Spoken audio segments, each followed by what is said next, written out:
नमस्कार, मैं हूं शुभम शंकधर। मनी 9 में आपका स्वागत है। हफ्ते का पहला मनी सेंट्रल तैयार है ढेर सारी खबरों के साथ। चर्चा होगी आज तमाम आर्थिक खबरों पर, तमाम अंतर्राष्ट्रीय खबरों पर और राष्ट्रीय खबरों पर। मेरे साथ स्टूडियो में मनी 9 के एडिटर अंशुमान तिवारी जी जुड़ गए हैं। सर, बहुत स्वागत है आपका। आज की सबसे बड़ी खबर कौन सी है सर? शुभम, मनी सेंट्रल में आपका भी स्वागत है और सारे दर्शकों का स्वागत है। आज हम रिजर्व बैंक की एक बड़ी रिपोर्ट लेकर आपके पास आए हैं। ये सुबह रिजर्व बैंक की रिपोर्ट आई है जो भारतीय अर्थव्यवस्था को लेकर कई चेतावनी भरी जानकारियां देती है, खासतौर से विदेशी मुद्रा बाजार और शेयर बाजार को लेकर। क्या है इस रिपोर्ट में और क्यों ये जानना हमारे सबके लिए ज़रूरी है, हम इस पर बात करेंगे। और इसके अलावा तेल बाजार से जुड़ी हुई कुछ और ज़रूरी खबरें होंगी जिन्हें आपको बताएंगे शुभम। बिल्कुल, तो तेल बाजार की खबरों के अलावा और कौन कौन से मुद्दे होंगे हमारे आज के मनी सेंट्रल में, उसके लिए आप देखिए ऑन द शो। शुरुआत होगी वित्त मंत्रालय की तरफ से आई रिपोर्ट से, जो बताती है कि भारतीय अर्थव्यवस्था में आएगी सुस्ती। इसके बाद बात होगी शेयर बाजार पर ब्लैक स्वान का साया, कैसे दूर होगी पेट्रोल डीजल की किल्लत, क्यों फीकी पड़ी है सोने की चमक, कब दिखेगा स्टील की गिरती कीमतों का असर बाजार में, और 5G की नीलामी से नाखुश टेलीकॉम कंपनियां। इन सारे मुद्दों पर अंशुमान जी से चर्चा करेंगे, उनका नजरिया जानेंगे। लेकिन उस सबसे पहले आज जो रिपोर्ट आई वित्त मंत्रालय की तरफ से, वित्त मंत्रालय ने देश में आर्थिक ग्रोथ सुस्त रहने की आशंका जताई है। वित्त मंत्रालय की मासिक रिपोर्ट में कहा गया है कि दुनिया भर में कमोडिटीज की बढ़ती महंगाई, सप्लाई संकट और बढ़ती ब्याज दरों की वजह से ग्रोथ प्रभावित हो सकती है। भारत में ग्रोथ सुस्त पड़ने की आशंका है। हालांकि रिपोर्ट में यह कहा गया है कि धीमी ग्रोथ के बावजूद भारत की अर्थव्यवस्था दुनिया की तमाम उभरती अर्थव्यवस्थाओं में आगे रहेगी। सर, कितनी चिंता करनी चाहिए इस रिपोर्ट पर? क्या पहली बार सरकार की तरफ से पहला ये आधिकारिक दस्तावेज है जिसमें ये माना गया है हाँ हम भी सुस्ती में जा रहे हैं? हाँ शुभम, पहली बार आर्थिक आधिकारिक दस्तावेज है और दस्तावेज रिजर्व बैंक की रिपोर्ट के बाद, रिजर्व बैंक की तरफ से मॉनेटरी पॉलिसी रिव्यू के बाद और दुनिया भर की तमाम एजेंसियों की समीक्षाओं और भविष्य की ट्रेजेक्ट्री को लेकर आकलनों के आधार के बाद सरकार ने पहली बार अपनी मासिक रिपोर्ट में माना है कि ये साल अर्थव्यवस्था के लिए अच्छा नहीं रहने वाला है। हालांकि इससे पहले सरकार के या वित्त मंत्रालय के आर्थिक सलाहकार अपने एक बयान में ये बात कह चुके हैं कि ये साल बेहतर नहीं रहेगा भारतीय अर्थव्यवस्था के लिए। तो यदि आप निवेशक हैं, यदि आप रोजगार तलाश रहे हैं, यदि आप कारोबार कर रहे हैं, तो आप ध्यान रखें कि ये साल चुनौती भरा होने वाला। ये बात वित्त मंत्रालय ने अपनी रिपोर्ट में मान ली है। रिजर्व बैंक और अन्य एजेंसियां इसे पहले से कह चुकी हैं। इस रिपोर्ट में 2-3 और महत्वपूर्ण बातें हैं। सरकार का कहना है कि महंगाई का दबाव रहेगा, हालांकि ब्याज दरों में बढ़ोतरी, एक्साइज ड्यूटी में कमी और तमाम उपायों के जरिए ये कोशिश रहेगी कि महंगाई और ग्रोथ के बीच जो संतुलन है, जो बहुत फाइन बैलेंस है, उसको बनाए रखा जाए, राजकोषीय दबाव न बनने दिए जाएं। मोटे तौर पर ये रिपोर्ट भारतीय अर्थव्यवस्था को लेकर जो भी चर्चाएं पिछले जनवरी फरवरी के बाद से, खासतौर से रूस के यूक्रेन पर हमले के बाद शुरू हुई हैं, उन्हें आधिकारिक रूप से प्रमाणित करती है और ये बताती है कि ये साल अर्थव्यवस्था में अच्छा नहीं रहने वाला है। रिकवरी की संभावना दिखाई दे रही थी, लेकिन वो रिकवरी उस तरह से इकोनॉमी में नहीं आई है जैसी उम्मीद थी। बिल्कुल। अर्थव्यवस्था के बाद अब बात शेयर बाजार की। भारतीय शेयर बाजार में विदेशी निवेशकों की बिकवाली अभी रुकी नहीं थी, लगातार जारी थी। इस बीच रिजर्व बैंक की एक और रिपोर्ट ने बाजार की नींद उड़ा दी। रिजर्व बैंक की एक स्टडी बताती है कि वैश्विक वित्तीय संकट के चलते भारतीय अर्थव्यवस्था से करीब 100 अरब डॉलर यानी 7.8 लाख करोड़ रुपए की निकासी हो सकती है। रिजर्व बैंक ने इस वैश्विक वित्तीय संकट को ब्लैक स्वान इवेंट बताया है। हालांकि रिजर्व बैंक ने यह भी कहा है कि भारतीय अर्थव्यवस्था पर इस इवेंट की संभावना सिर्फ 5% है। इस बीच भारतीय शेयर बाजार से विदेशी निवेशकों की बिकवाली लगातार जारी है। 9 महीने से एक तरफा बिकवाली ने 2.37 लाख करोड़ की पूंजी भारत के पूंजी बाजार से विदा कर दी है। सर, 2.5 लाख करोड़ से ज़्यादा की बिकवाली ऑलरेडी आ चुकी है। कुल बिकवाली की बात हो रही है 8 लाख करोड़ के आसपास की। रिजर्व बैंक को इतनी बड़ी बिकवाली क्यों दिख रही है? रिजर्व बैंक की रिपोर्ट शुभम कई मामलों में बहुत महत्वपूर्ण है और यहाँ भारत का जो केंद्रीय बैंक है उसकी जो जिम्मेदारी है इसे स्वीकार करना चाहिए और सराहना करनी चाहिए कि भारतीय रिजर्व बैंक अपनी जिम्मेदारी के आधार पर भारतीय अर्थव्यवस्था को लेकर जो भी चुनौतियाँ या भविष्य में आने वाली चुनौतियाँ उन्हें बता रहा है। रिजर्व बैंक की रिपोर्ट कहती है कि भारतीय अर्थव्यवस्था में ब्लैक स्वान इवेंट का रिस्क है। भारतीय अर्थव्यवस्था से भारतीय शेयर बाजारों से पोर्टफोलियो निवेश के तौर पर बड़ी निकासी हो सकती है। इसका नंबर आपको शुभम ने बताया। ये रिपोर्ट इसलिए महत्वपूर्ण है जानना हमारे लिए कि भारत के बाजार बाजार में कुछ और आंकड़े मोटे पकड़ें तब हमें समझ में आएगा कि रिजर्व बैंक ने आकलन क्यों किया है। भारतीय बाजार में पोर्टफोलियो इन्वेस्टमेंट करीब 288 बिलियन डॉलर का है रिजर्व बैंक की रिपोर्ट के हिसाब से, और जो शॉर्ट टर्म क्रेडिट है, जो एक्सटर्नल कमर्शियल बोरोइंग्स के जरिए आता है, प्राइवेट प्लेसमेंट के जरिए आता है, वो लगभग 110.5 बिलियन डॉलर के आसपास है। यानी इतनी शॉर्ट टर्म कैपिटल भारत के शेयर बाजार में या भारत के वित्तीय सिस्टम में मौजूद है, इसे समझना जरूरी। 288 बिलियन का पोर्टफोलियो इन्वेस्टमेंट और 110 बिलियन डॉलर का शॉर्ट टर्म क्रेडिट जो भारत की कंपनियों ने और बाकी लोगों ने ले रखा है। रिजर्व बैंक ये कह रहा है कि भारतीय अर्थव्यवस्था से 8 लाख करोड़ रुपए के आसपास की निकासी होने की संभावना 3-4 परिस्थितियों में, यानी 100 अरब डॉलर के आसपास की निकासी, जो बहुत बड़ा आंकड़ा है और उसको सुनकर चौंकना स्वाभाविक है शेयर बाजार का और हम सबका, क्योंकि इतनी बड़ी पूंजी भारतीय शेयर बाजार से निकल जाने का बड़ा असर होगा। उसका कहना है कि 3 बड़े कारण हैं जिनके कारण ये परिस्थिति आ सकती है। 3 बड़ी संभावनाएं या 3 बड़ी हाइपोथेसिस रिजर्व बैंक ने इस रिपोर्ट में दी हैं। पहली चीज ये कि रियल जीडीपी ग्रोथ में कोविड टाइप का कॉन्ट्रैक्शन आ जाए। अभी हमने बात की, वित्त मंत्रालय ने अर्थव्यवस्था सुस्त पड़ने की बात कही है। भारतीय अर्थव्यवस्था मंदी के दौर में चली जाए, कॉन्ट्रैक्ट हो जाए, इस बात की संभावना की स्थिति में ये पैसा बाहर जाएगा। दूसरी महत्वपूर्ण बात यह है कि भारतीय बाजार में विक्स, जो शेयर बाजार की वॉलेटिलिटी बताने वाला इंडेक्स है, यानी शेयर बाजार में उतार चढ़ाव को और अस्थिरता को बताने वाला इंडेक्स है, उसमें उस तरीके का उछाल दिखाई पड़े जो ग्लोबल फाइनेंशियल क्राइसिस के समय आया था, जब 2008-9 में अमेरिका का लीमन बैंक डूबा था। दूसरी परिस्थिति है। और तीसरा यह है कि इंटरेस्ट रेट का डिफरेंशियल बहुत बड़ा हो जाए भारत और विदेशी बाजारों के बीच में, और इसीलिए शायद रिजर्व बैंक ने तेजी से ब्याज दरों में बढ़ोतरी की है, ताकि वो गैप, जो क्रिटिकल गैप है, वो विदेशी निवेशकों के लिए कम से कम थोड़ा सा सहनीय स्तर पर बना रहे। और अगर ऐसा होता है, ऐसी परिस्थिति में अगर ये सब होता है, तो भारतीय शेयर बाजार में ब्लैक में या भारतीय अर्थव्यवस्था में ब्लैक स्वान इवेंट का खतरा है। ब्लैक स्वान का मतलब होता है कुछ अप्रत्याशित घटनाक्रम जिसके बारे में हमने नहीं सोचा है, और इस स्थिति में जो आंकड़ा है वो ये बताता है, अगर हम जीडीपी के अनुपात में देखें तो रिजर्व बैंक का मानना है कि पोटेंशियल पोर्टफोलियो आउटफ्लोज, यानी संभावित भारतीय अर्थव्यवस्था से जो पूंजी निकलेगी वो जीडीपी के अनुपात में 2.6 से 3.6% के आसपास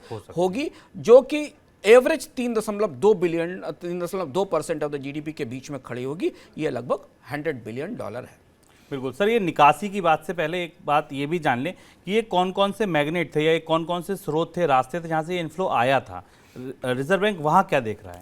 रिजर्व बैंक का भारतीय अर्थव्यवस्था में मैक्सिमम मनी, रिजर्व बैंक ने इस पूरी रिपोर्ट में बताया कि भारतीय अर्थव्यवस्था में बड़ा हिस्सा एफडीआई के जरिए आया, जिस पर हम चर्चा करते रहे। इकोनॉमिक में हमने चर्चा की थी। पोर्टफोलियो इन्वेस्टमेंट से बड़ा पैसा आया, जो वही निवेश भारतीय शेयर बाजार में करीब 288 बिलियन डॉलर के आसपास का हमें दिखाई दे रहा है। ये निवेश के प्रमुख स्रोत थे। इनमें आरबीआई का मानना है कि एफडीआई के लेवल का निवेश थोड़ा स्टेबल रहेगा, क्योंकि वो उद्योगों में आया हुआ है, वो कंपनियों में निवेश किया गया है।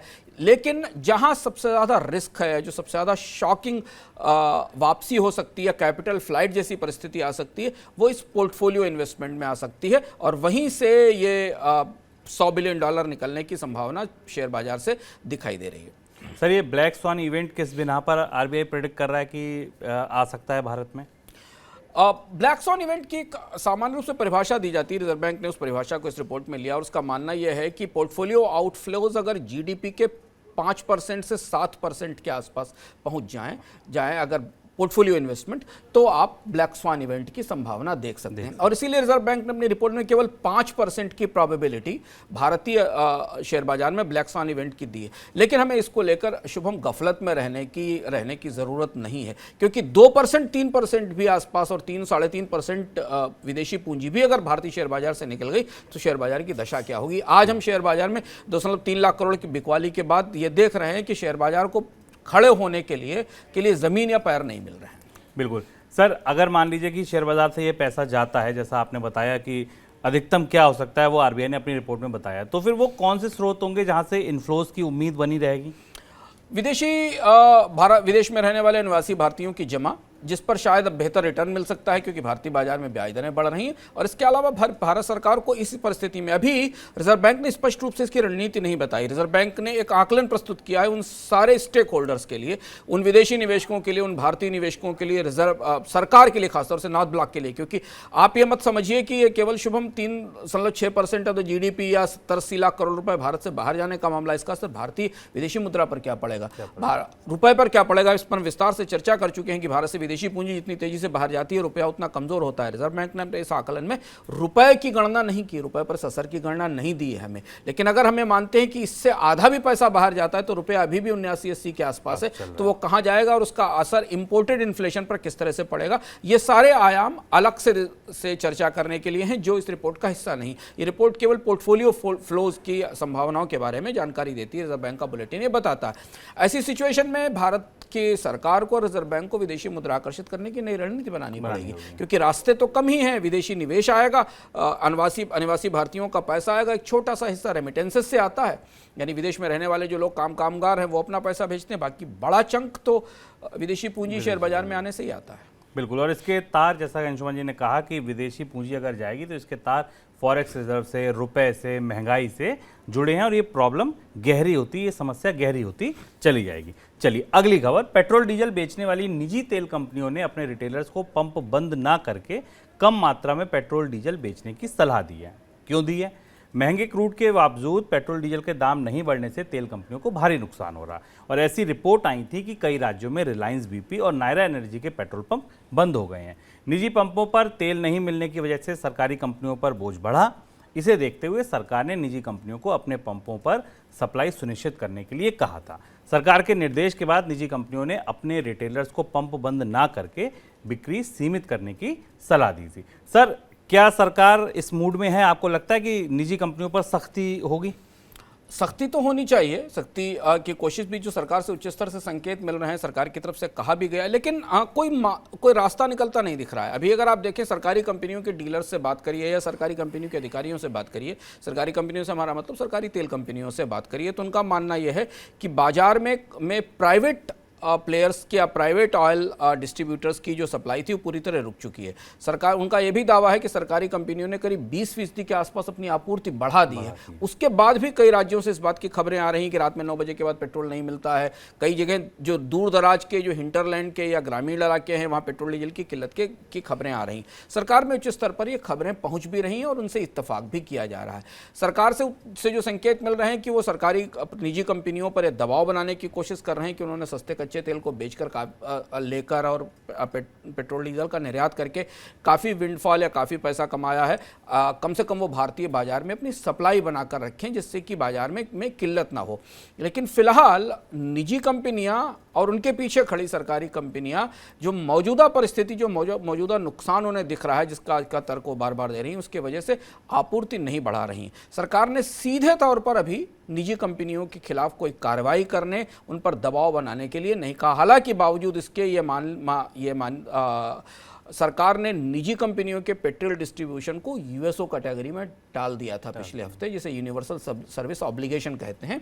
यानी कोई भी निजी कंपनी अपनी पेट्रोल डीजल की बिक्री नहीं रोक सकती क्योंकि ये सार्वजनिक सेवा का हिस्सा है। अब हमारी निगाह इस पर रहेगी शुभम की सरकार इस मामले में रिलायंस और नायरा एनर्जी पर किस तरीके की सख्ती करती है।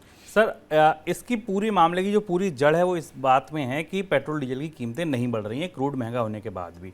क्या लग रहा है आपको, ये कटौती कब तक टल सकती है? क्या महंगाई सरकार ने अब बिल्कुल एजेंडे में टॉप प्रायोरिटी पे ले लिया जब तक महंगाई काबू नहीं आती, या आपको लगता है नहीं बहुत हो गया अब बढ़ने लगेंगी? बड़ी दुविधा है। सरकार के अधिकारी स्पष्ट रूप से खुलकर इस मामले में बिल्कुल कुछ नहीं कह रहे हैं।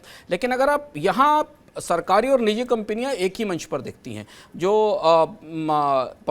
तेल कंपनियों का जो संगठन है जिसका नाम पेट्रोलियम इंडस्ट्री एसोसिएशन के नाम से जो है, उसने सरकार को ये आवेदन भी किया है कि कीमतों में बढ़ोतरी की परिस्थिति स्पष्ट होनी चाहिए। अभी तक अंडर रिकवरी के कारण तेल कंपनियों को कम से कम 1.89 लाख करोड़ रुपए का लॉस हो चुका है।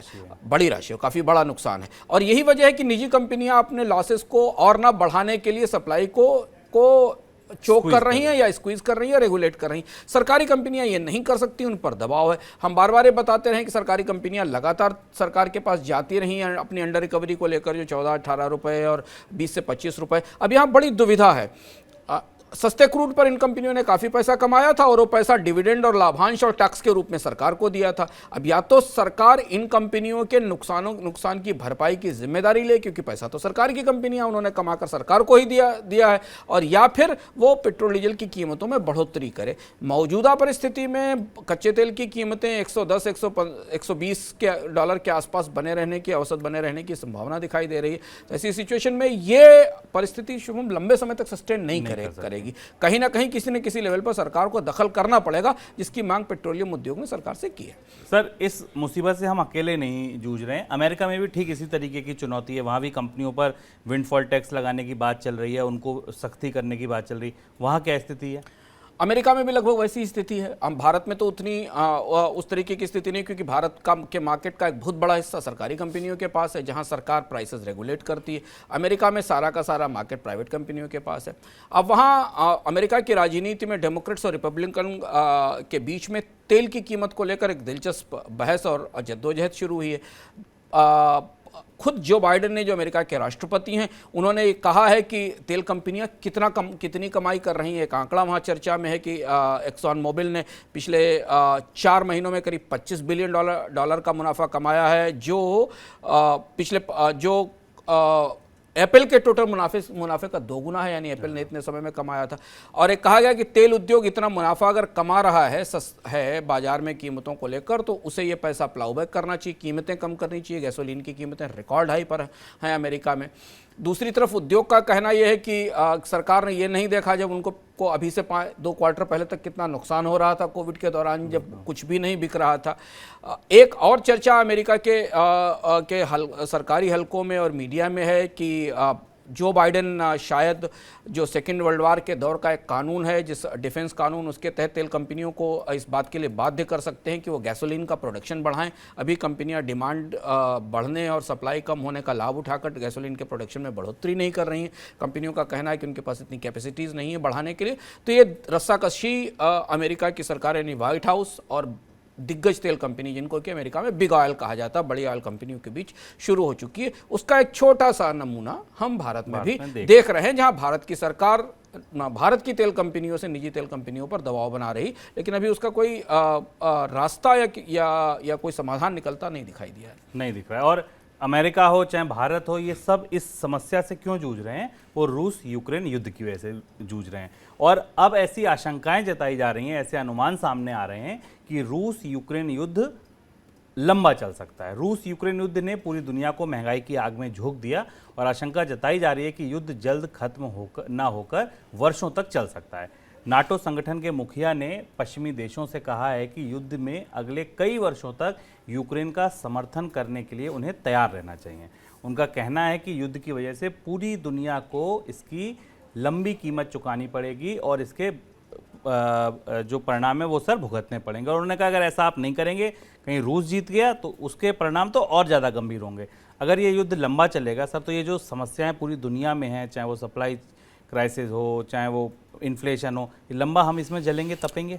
नाटो की भविष्यवाणी गौरतलब है और गंभीर है। और अगर हम आप फरवरी से शुभम युद्ध की रोशनी में, युद्ध के कॉन्टेक्स्ट में, संदर्भ में दुनिया की अर्थव्यवस्थाओं को समझने की कोशिश करें, तो हम इन्फ्लेशन से रिसेशन के साइकिल की तरफ खिसक गए।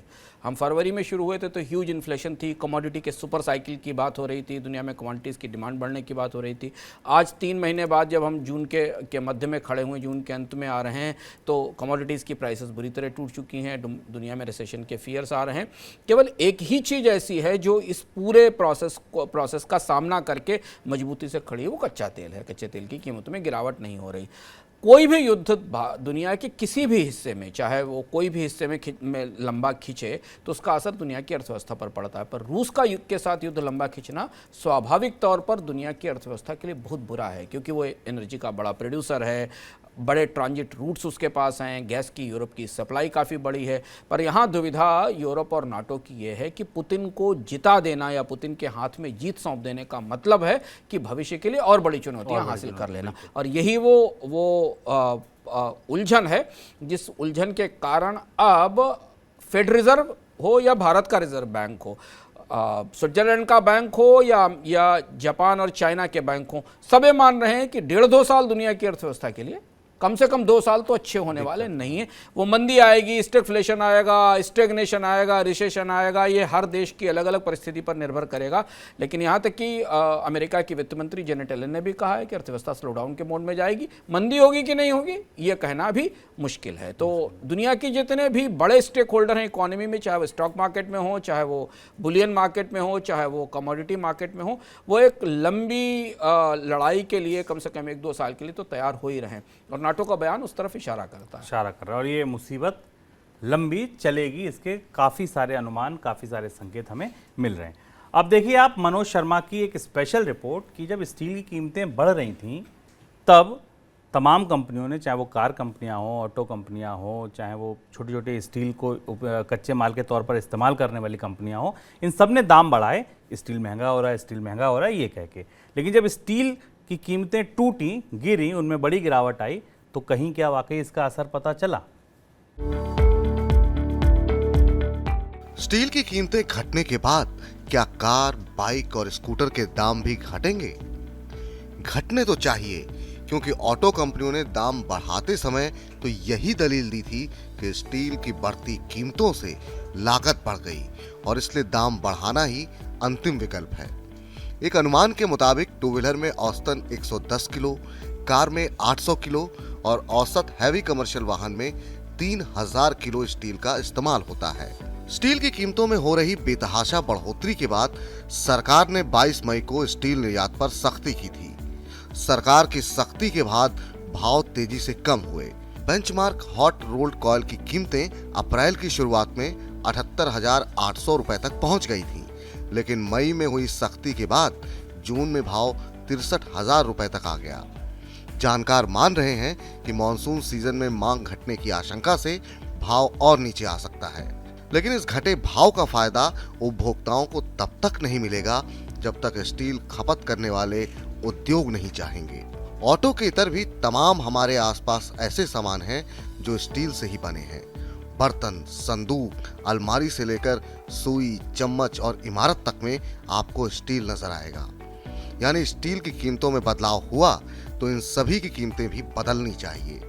और स्टील महंगा होने पर कंपनियां दाम तो बढ़ा देती हैं, लेकिन दाम घटने पर ग्राहकों तक फायदा नहीं पहुंचता। इस बीच घर निर्माण के लिए खरीदे जाने वाले स्टील की बात हो तो घटी कीमतों का लाभ उपभोक्ताओं तक जरूर पहुंचता है। इस बार भी सरिया स्टील के घटे हुए भाव का फायदा ग्राहकों को मिल रहा है। मई के मुकाबले जून में कीमतें 7 से 8% तक कम हो चुकी हैं। जहां तक बात कार और टू व्हीलर के दाम की है तो जानकार मानते हैं कि स्टील के दाम घटने के बाद ऑटो कंपनियां भले ही कीमतों में कटौती ना करें, लेकिन गाड़ियों के महंगा होने का सिलसिला थम सकता है और साथ में मॉनसून और फेस्टिवल सीजन में डिस्काउंट भी मिल सकता है। मनी 9 के लिए मनोज कुमार। सर, आपकी एक पुरानी बात याद आ गई, ये जो स्टील वाली महंगाई है टूथपेस्ट की तरह ही है, निकल गई है, वापस नहीं जा रही। इन्फ्लेशन का ये स्वभाव है। स्टबर्न इन्फ्लेशन, जिद्दी इन्फ्लेशन ऐसी होती है कि जब कमोडिटी के प्राइस बढ़ना शुरू होते हैं ना, और एक बार वो कमोडिटी की इन्फ्लेशन प्रोडक्ट के प्राइस में शामिल कर दी जाती है तो उसे वापस लेना मुश्किल होता है, और वो हम देख रहे हैं।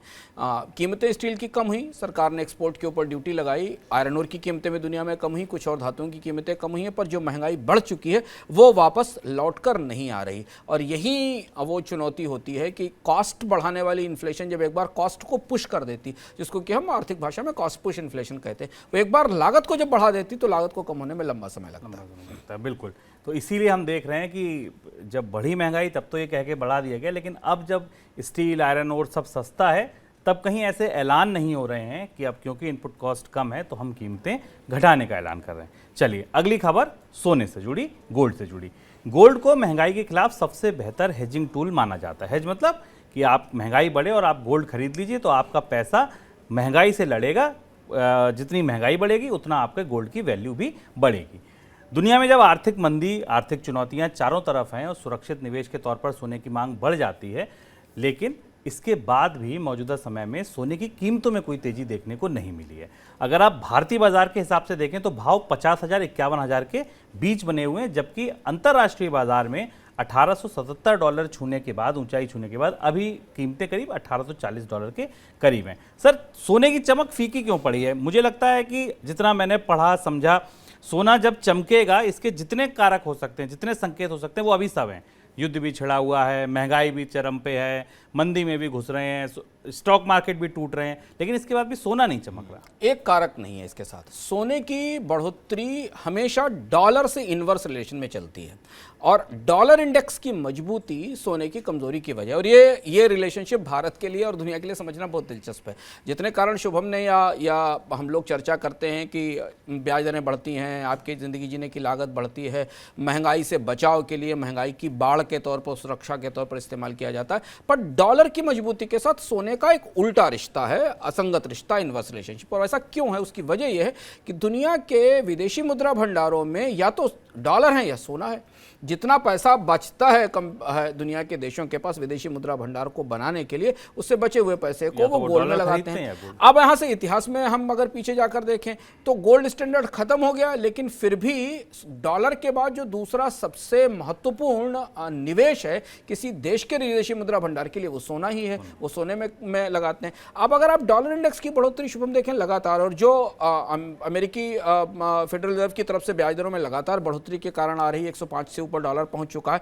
डॉलर जितना मजबूत होता जाएगा, सोने में उतनी ही कमजोरी बढ़ती जाएगी। और सोने की मजबूती, क्योंकि ये मान के चलें कि आपके पास दो एसेट्स हैं, एक एसेट है डॉलर और दूसरी एसेट है सोना, और उसमें अगर डॉलर जैसी एसेट ऊपर जा रही है तो आप अपना सोने का पैसा निकालकर डॉलर में लगाएंगे, क्योंकि डॉलर के बढ़ने की गुंजाइश आपको बाजार में ज्यादा दिखाई दे रही। और डॉलर की प्राइस कंट्रोल करने वाले सारे पॉलिसी फैक्टर डॉलर की प्राइस बढ़ाने के लिए मदद कर रहे हैं। तो अगर सोने को पारंपरिक रूप से महंगाई का, मंदी का दोस्त और हिच साबित होना है तो अमेरिकी डॉलर को कमजोर होना पड़ेगा, तब वो बढ़ेगा। एक चीज।